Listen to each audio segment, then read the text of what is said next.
Hello, welcome back. It's been a while, there's been so many new changes I'll have to tell you guys. But today, we're talking about rebranding. And this came to me last night, so I'm just gonna read it to you because it's kind of like a riff. But I'm gonna tell you guys to step into your power, all right? So step into your power because we're rebranding. So I'm gonna tell you how to stand up for yourself because that is the divine feminine. Not submitting to things and people and circumstances that are killing you inside. I am so sick and tired of this false femininity that is constantly being pushed out here, either by religion or by what you see, on YouTube and everywhere else, of the be meek, don't lift your voice, accept everything with a smile. Or you have the other side, the so-called dark femininity content, where they're like, be a bad, the letter B, and don't care about others' feelings and just be unbothered. But that only works if you are truly unbothered inside. Not if you're faking it and just trying to act unbothered on the outside, but you felt that trigger inside. So it does not work if you're acting it, okay?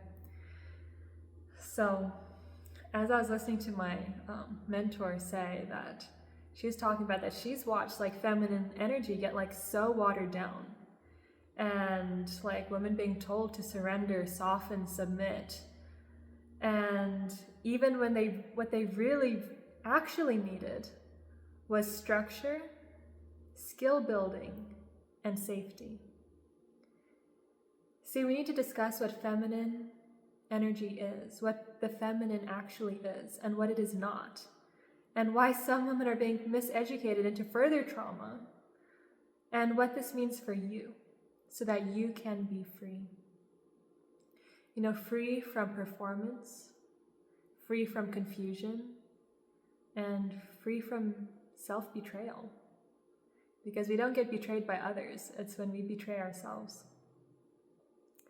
And we do that to ourselves all the time, believe it or not.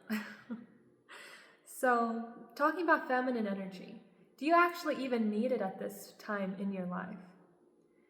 You can only be feminine if you have the masculine structure.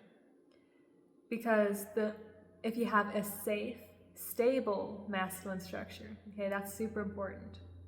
Because if you don't have that in your life or haven't created that in your life yourself, you do not need feminine energy. Did you hear that? You do not need feminine energy in that case. You need to be in your masculine at that point. You can only be feminine if there is that strong, safe masculine container. You can only be feminine if you feel safe. That's why, in all this femininity or church talks, if all of them are telling you to submit in your marriage and say you're trying, but you can't, maybe you don't feel safe. You can't submit if you don't feel safe. So, there's different stages of people out there. There's the ones that are kind of at the baseline, which is 99% of the population. And they see themselves as the victims, they have no personal power, everything is happening to them. And so they're totally in their feminine. It's kind of like a drug addict. A drug addict is way on the feminine side, on the extreme, because he's or she's just in the pleasure and the feeling and not caring about life. So we don't want to be on the extreme on either end. But the people on that side, they need masculine energy. They need the structure building. They need to go after skill sets. They need all of that to have their finances on themselves instead of, waiting for a mommy and daddy, even when they're trying to find a guy who will be mommy and daddy to them, right? Because that usually lands a lot of people in bad situations. And then there's a next level above that where you're finally taking complete power over your life. And here is where you're hustling and grinding and you're applying yourself. You're the high achiever at this end. So you are very much in your masculine. And so now you've learned how to set structures and go after things and all of that. But now you're missing something. You're missing that feminine part of you that can enjoy what you've built and everything. So that's when you need feminine energy. And if you want to go deeper into the stages like this, I love the 4 stages that Mina Irfan at the Universe Guru has put together. Those are so like, when I learned about it, I was like, yes, that's exactly how people are. But yeah, but that is only when you need feminine energy, once you have the masculine structures in place in your life. And there will be times, throughout all the time, in your entire life, and in every single regular day or irregular day, where you'll be switching back and forth between your feminine and masculine. It doesn't mean that you're just going to be feminine or that you're just going to be masculine. Like with your partner, and if you're trying to create polarity, you'll be feminine. If you're, standing up for yourself, you can use more assertiveness and bring out more of your masculine, protector side. But I just want you guys to step into your power. Take accountability for yourself, step out yourself, and don't just be acting like, oh, poor me, I just can't, all the people around me, what will they say? And I get mad at that because, that's my inner voice too. So I'm not making fun of any of you guys, because that is me. But that's why we're talking about step into your power, because this is a total rebranding we're doing right now. Because I always believed in it. Yes, stepping into your power. But I was always a little bit too scared to actually do it. I was a little too scared to live it. And I think you guys could probably all feel that. So no more demureness and all of that. Like, yes, we are still going to be so sweet and loving people, but we're not going to be the doormats that, that are shrinking ourselves and like subduing ourselves and trying to take up less space just so that we're not making waves or rocking the boat or making anyone else uncomfortable. Like, no more. Okay? No one has ever done that for you, and no one ever will, and I don't want anyone to either. So it's time to stop doing that for other people. It's not serving anyone. Because even the people you're doing that for, you're enabling them, and you're not letting them have their soul growth either. You're blocking them. And if you believe in like karmic stuff, like, part of my family's like, or half of my family, back in India, they're all like Hindu and stuff. So I know about these kind of ideologies. And a lot of them, will believe that if you're, like they believe in karma, which is like your works, good works get you good things, bad works get you bad things. And then there's like past life karma that, is believed and stuff. And some of that you have to get worked out in this life. And sometimes you're blocking people working it out in this life if you're, just not letting them do their soul work that they need to do without you enabling them or, making life easier and so perfect and trying to just to like make sure they're all like cushioned up. Like, no, that is not doing God's work. So you have to see your worth and power and what you bring before anyone else will.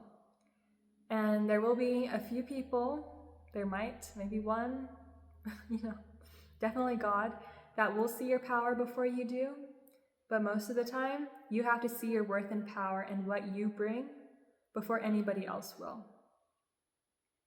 And this goes for anything, even in business, or your beauty, or the ability that you have in like a certain skill set, or even just cooking or something like that. See your worth and sit in it, or what you bring as, like, just think about what value you actually do bring. Like, start writing it out, because a lot of us don't actually think of it, but we all bring something, okay? And a lot of things. You are worthy as much as you are giving to them, thinking that they are worthy, okay? Let that sink in. And I heard this lady say, I just found like this brand new person I was listening to. And I just thought this was really funny. And a lot of you guys might take this the wrong way, but don't take it the wrong way, okay? Because here on this channel, if you're here, you are like a sweet, kind, loving, like pure-hearted soul. And all this content out there that's, telling you to be more sweet and more submissive and all this, like that's not for you, because you're already there. That will take you down a deep, dark road. But there's other people who are like super like harsh and mean and burly, and they need that stuff. So leave that for them, okay? But this is what you need to hear. So she was saying that for other people, like you need to be more selfish, like putting yourself first. And I know a lot of people will think selfish is a bad word. So just think of it as seeing yourself as equal in value to other people instead of less than or above them, okay? And so it's so funny. She was saying for letting people in your life, this is what you look for. She was like, you, talking to whoever's out there, she said, you either come with peace, offerings, or sacrifice, or stay away. Let me say that again. You either come with peace, offerings, or sacrifice, or stay away. And that's fine. You don't have to bring anything, but if you don't, just stay away. So I'm saying that to you guys because you guys are sweet people and you're just letting people kill you. So that's why you need to hear that. And no, God is not pleased with your self-inflicted martyrdom. Okay? So what I had just said of like what to look for in letting people in your life, you know, this will show people that you yourself come with presence and that you, as in other people, that they don't control you. You know, you don't control me. All right? And why do you want to let people control you? This is something that I've really been thinking about because I've always let it happen and thought I was doing the right thing. You know, really think about it. Why do you want to let people control you? And for me, it's because I want to be able to do that to others in a way. But I can't, and I never have been or will ever be able to. I was doing it because I was like, well, if I do it, then another person will do it to me. But the golden rule does not apply, I feel like, to like most things, honestly. So don't let others control you because your opinion won't affect anyone in this world, even just a little like shizer. Like it's not even gonna affect them in the tiniest, okay?